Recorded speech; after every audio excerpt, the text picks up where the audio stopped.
Last item kita ganti wakaw gasket Coba tengok ni tempenai.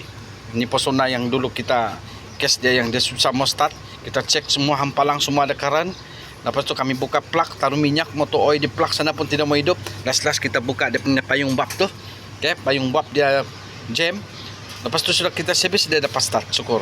Tapi lepas tu dia maintain service guna protect maintain service guna protect dan maintain sebelum service dia guna ini.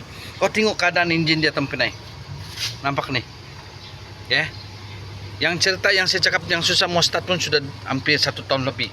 Tengok maintain service dan maintain pakai ini dan maintain pakai protect. Tengok tempenai.